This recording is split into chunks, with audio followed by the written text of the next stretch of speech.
We all hear about the promise of a quantum internet, right? An unhackable network, a system that could simulate new medicines and materials with perfect accuracy. That's the dream.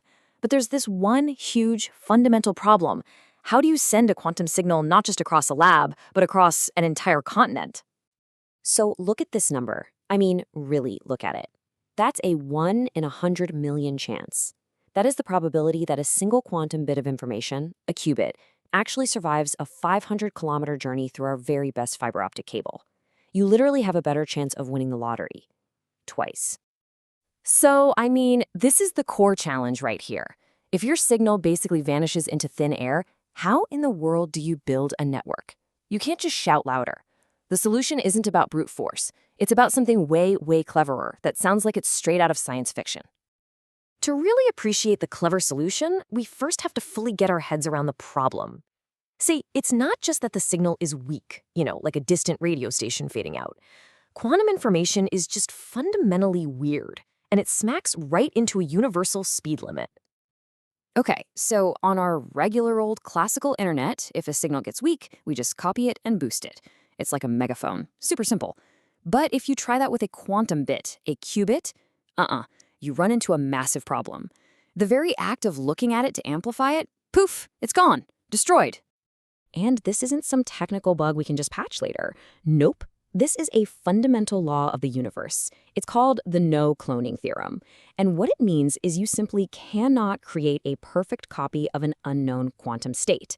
So our usual trick of just copying and amplifying, completely off the table.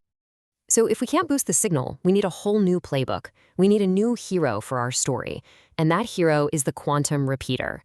This little device doesn't amplify the signal, it actually rebuilds it. And to get to where we are today, it went through quite an evolution. We can really think about the quantum repeater's development in 3 distinct generations. And each one is basically a direct answer to a fatal flaw in the one that came before it. It's this fascinating story of solving a seemingly impossible problem, one breakthrough at a time. So here's the roadmap for how this all went down. Generation 1 was all about one thing, and one thing only. Just beating that insane signal loss. Generation 2 got a lot smarter, adding the ability to actually fix errors along the way. And then there's the Holy Grail, Generation 3, which aims to do all of that, but without the crippling wait times. All right, let's dive into this first generation. The goal here is simple, but honestly pretty brilliant. If you can't make it 500 kilometers in one shot, then just don't even try. The strategy is pure divide and conquer. You break that impossible journey into short, manageable hops. It's like a quantum bucket brigade. Each repeater station creates this special connection, an entangled link with its neighbors on either side. Then, through this wild process called entanglement swapping, they essentially stitch those short links together, creating one long, unbroken connection from start to finish. But, and it's a huge but, there's a fatal flaw. This whole strategy assumes that every single piece of hardware is absolutely perfect. In reality, of course it's not. Every single operation in that chain introduces tiny errors. And over hundreds of kilometers, those tiny errors snowball until the final signal is just useless, random noise. So that brings us to the second generation. Its entire reason for being is to solve that error problem that just crippled the first gen. If 1G repeaters are a bucket brigade, you can think of 2G repeaters as a brigade with a super strict quality control inspector at every single station. They pull this off with a trick called entanglement purification. Imagine you have 3 really blurry, low-quality photos of the same thing. By comparing them, you can piece together one single sharp, high-quality image.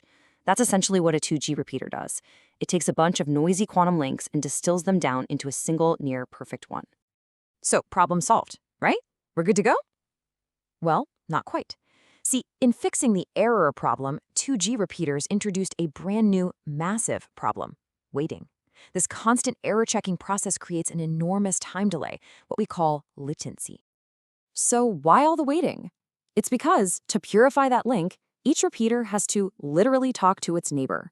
It sends a regular classical light signal down the fiber saying, "Hey, did that last step work?" And then it has to just sit there and wait for a reply. This constant back-and-forth chatter takes time, a lot of time. For a connection that spans a continent, this delay builds up exponentially. The waiting time for just a single operation could be around 10 seconds. That's not an internet, that's a slideshow. You can't run anything on that. And this brings us to the future, the third generation. It's designed with one goal, and one goal only: kill the latency.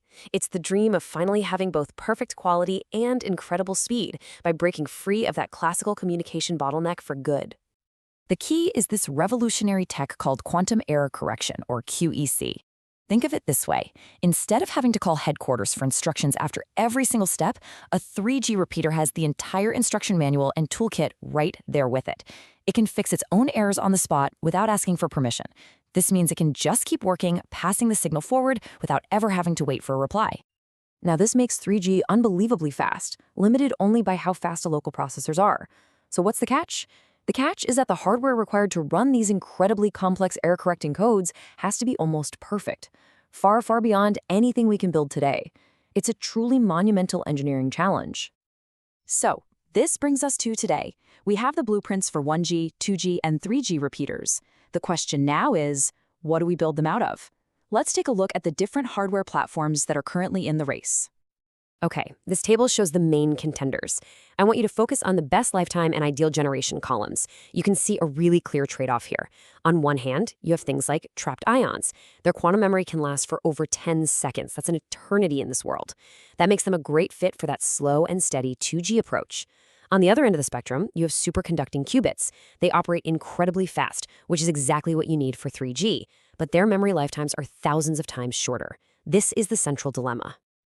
And this brings us to the grand challenge facing the entire field today. It's a classic tortoise versus the hare scenario.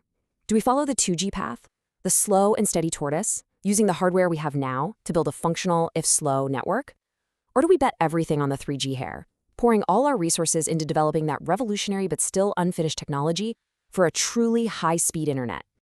And that is the ultimate question, isn't it? As we start on the brink of this new internet, the choice isn't just about technology, it's about strategy. Which future is going to arrive first, the one we can almost grasp today, or the revolutionary one that's still just over the horizon? The race is on.